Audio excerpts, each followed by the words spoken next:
Monsieur le Président, mes chers collègues, d'abord, je tiens à excuser Marc Fesneau qui a dû rejoindre l'hôtel de Matignon, puisque vous savez que cet après-midi, l'ensemble des groupes parlementaires ont été invités par le Premier ministre pour trouver justement une ligne politique et pour faire en sorte que l'on trouve pour cette France un avenir, que l'on le bâtisse ensemble, de manière à ce qu'on ne retombe pas dans cette période d'incertitude absolue sur le plan économique, sur le plan politique. Alors, Nicolas Forissier l'a dit, je ne reviendrai pas, mais tous, vous avez été spectateurs de ce qui s'est passé à l'Assemblée nationale. Alors on ne peut pas faire les pas vus, pas pris, on n'a pas voté avec eux, on les déteste, mais on met le même bulletin dans l'urne. Ça, c'est fait. Et les conséquences, elles sont là. Les conséquences, pardonnez-moi, il faut les rappeler. Moi, ce qui m'intéresse, je vous le dis souvent, c'est pas qu'on parle à Orléans de ce qui se passe à Paris, mais là, il y a des conséquences directes. Je regarde le premier vice-président qui est très sensible au sort du financement des hôpitaux.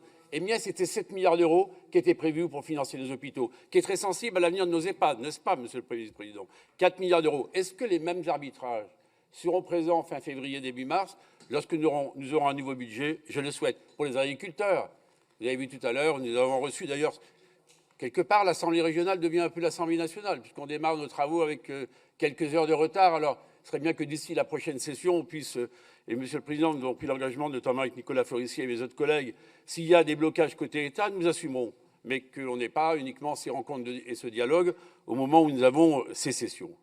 Mais vous dire quand même, pour parler très simplement, vous connaissez tous la DETR, vous connaissez tous la DSIL, et bien la notification, elle sera plus tard. Donc les projets d'investissement dans les communes, moi je connais beaucoup de communes dans lesquelles les budgets sont votés en décembre et dans lesquels, monsieur le sénateur, conseiller régional, vous voyez, attaché donc au cumul des mandats, vous voyez bien qu'en fait, quelque part, il se trouve que ces notifications, elles interviendront plus tard. Alors certes, le rapporteur général a très bien expliqué le détour de la loi spéciale qui permet de continuer les affaires courantes, mais vous savez qu'il voulait même rattraper les choses. Parce que les Français, et notamment les habitants de cette région, qui ne payaient pas d'impôts, qui vont en payer début janvier, il faudra leur expliquer, mais ce n'est pas nous qui leur expliquerons. Pour revenir à des éléments régionaux qui nous concernent et qui sont très importants, il y a un certain nombre de communes rurales qui allaient rentrer dans le dispositif France Ruralité Revitalisation. Eh bien, il faudra qu'elles attendent. J'ai parlé des subventions tout à l'heure. Et puis surtout, c'est que cet endettement, il est là. Cette dette, elle est attaquée. La note de la France a été, comme vous le savez, encore dégradée samedi dernier, avec des conséquences, et une conséquence qui nous concerne tous. Oui. Vous avez souvent comme priorité l'éducation nationale. Eh bien, simplement, la charge de la dette sera supérieure au budget de l'éducation nationale en 2025. Alors, pour aller plus loin dans la gestion de cette région, vous avez annoncé dans les orientations budgétaires 60 millions d'euros de recettes en moins, donc il va falloir s'adapter, Monsieur le Président. J'avais souligné, je crois, avec beaucoup de modération, je le fais tout aujourd'hui de la même façon, le fait que chacun doit participer à l'effort. On est à 54 millions d'euros. Les choix que vous avez faits sont des choix de baisse de dépenses de fonctionnement de 18 millions d'euros. En revanche, des baisses d'investissement de 118 millions d'euros sur donc, la durée. Ça a été dit par Nicolas Forissier, mais le Césaire est là. Et il y a un très beau document que je vous invite à lire, mes chers collègues, et notamment les recommandations qui sont dans la page 9. Le sujet de l'évaluation. Le parlementaire, que notre collègue sénateur, sait que l'évaluation, c'est la base de tout. L'évaluation, ça permet de savoir si on a été bon, si on a été mauvais, comment on corrige telle ou telle trajectoire. Nous croyons à cette notion d'évaluation des politiques publiques. Il faut le faire. Alors, je sais qu'il y a un rendez-vous qui est attendu en février, en mars, mais il faut aller plus vite, plus fort, plus loin. Et d'ailleurs, c'est valable pour l'État. Et vous savez, ces propos-là, moi, je les tiens également quand je suis à l'Assemblée nationale. La deuxième sujet, c'est la priorisation. La priorisation, ça n'est pas le saupoudrage. Et là, on arrive vraiment à la croisée des chemins, un peu comme le budget de la sécurité sociale, qui a été, comme chacun sait, fait de replâtrages successifs. Soit on le refonde, soit ça sera une dérive complémentaire. Et là, sur cet arrêt de saupoudrage, me semble-t-il, il y a des choses qu'il faut absolument faire. Se recentrer sur nos priorités. Je dis à Philippe Fournier, vous savez, je vous l'ai dit la fois dernière, Monsieur le Président, la concurrence, ça pourrait permettre de faire plusieurs dizaines de millions d'euros d'économies. Prenez la région Normandie que vous connaissez bien.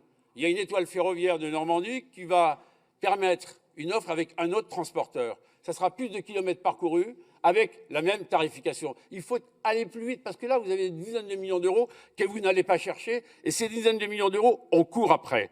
L'économie, c'est ma collègue Gaëtane Tuchin-Matette qui reviendra, je n'insisterai pas là-dessus, mais vous dire qu'au travers de l'évaluation, de la définition des priorités sur l'emploi, au moment où il y a le basculement économique, au moment où je crois que vous êtes en train de terminer les discussions avec le rectorat sur l'adaptation des formations, parce qu'on sait qu'il va y avoir d'immenses fragilités, des difficultés de recrutement, d'adaptation de personnes qui sont malheureusement en recherche d'emploi et d'entreprises qui cherchent trop souvent des salariés.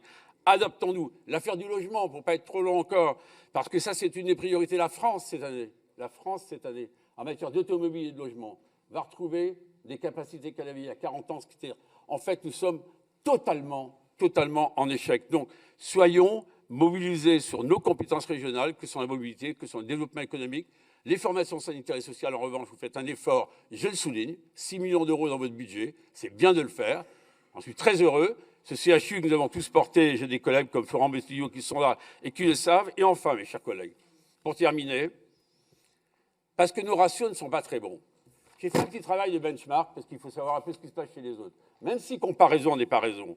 Mais quand je vois que le taux d'épargne brute, en dehors de la Bretagne, est le plus faible des régions de France, quand je vois que la capacité de désendettement est la plus élevée de toutes ces régions que j'ai pu comparer, quand je vois que les dépenses d'équipement brut sont plus faibles qu'elles ne sont dans ces mêmes régions, quand je vois que l'encours de la dette est assez stabilisé, mais n'est pas dans les meilleures de toutes les régions de France, ça veut dire que nous sommes aussi dégradés en termes Je vais vous demander de conclure, monsieur Vichy. Je termine, madame. Il n'y aura qu'un seul interlocuteur pour le groupe. Donc je pense que nous sommes dans le temps un parti sans difficulté, mais vous faites bien votre travail et je vérifierai que vous le faites avec la même exigence pour chacun. Et j'en suis persuadé. Ne vous inquiétez pas. Je ne doute pas une seconde de l'impartialité. Et vous dire, mes chers collègues, pour conclure, que gouverner, c'est choisir. Mais, Monsieur le Président, la dernière note que je voulais dire, c'est qu'au moment où la co-construction me paraît importante, je regrette que dans la construction d'un tel budget, à un moment ou à un autre, il n'y ait pas la possibilité, avec les différents groupes politiques de cette Assemblée régionale, d'écouter nos propositions.